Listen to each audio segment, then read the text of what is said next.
Record high से सोना चांदी काफी सस्ता मिल रहा है, तो क्या ये सोना खरीदने का सही समय है या सोना अभी और टूटेगा? वहीं बड़ी गिरावट के बाद क्रिप्टो करेंसीज में क्या करें?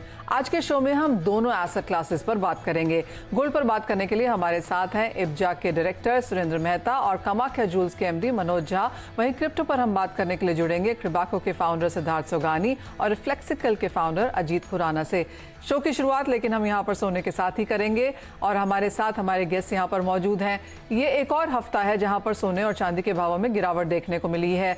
सोने में हमने यहाँ पर करीबन 2 महीने के लोज बनते हुए देखे हैं और चांदी में अंतर्राष्ट्रीय बाजारों में 2 साल के लोज यहाँ पर बनते हुए देखे हैं। सुरेंद्र जी, पहले आपसे ही जानना चाहेंगे, जो भी इन्फ्लेशन कंसर्न्स हैं, जियोपॉलिटिकल कंसर्न्स हैं और जो सेफ हेवन बाइंग है वो हमने यूएस डॉलर में जाते हुए देखी है, बॉन्ड्स में जाते हुए देखी है। बहुत फायदा सोने चांदी को इस चीज का नहीं मिल पाया।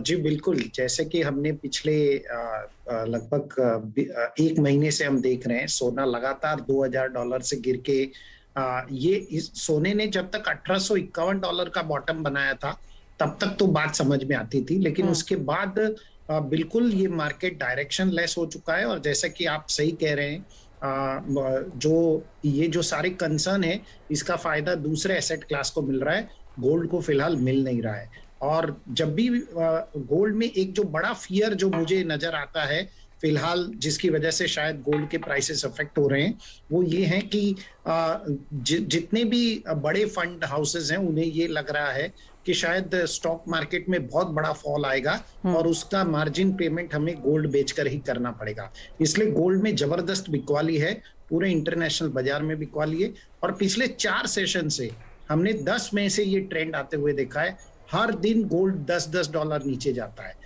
कल रात को ये यूएस मार्केट में गोल्ड $1810 तक इसने निचला स्तर छू लिया।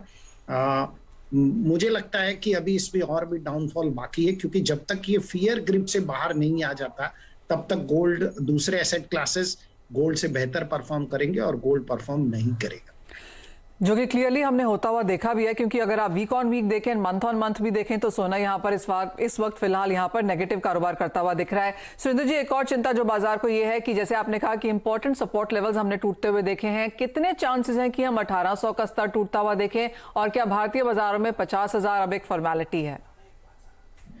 जी बिल्कुल, मुझे लग रहा है कि अगले हम 2 से 3 दिनों में ही 1800 का लेवल भी टूटते हुए देख सकते हैं। जो फिलहाल मुझे नीचे का बॉटम नजर आता है वो $1768 का है, जो यदि मैं इंडियन प्राइस में करंट INR से कन्वर्जन करूं तो लगभग 48,800 रुपए के आसपास आता है। तो मुझे लगता है ये सिर्फ 6 या 7 दिनों के अंदर इस प्रकार से बाजार को हम टूटते हुए देख सकते हैं।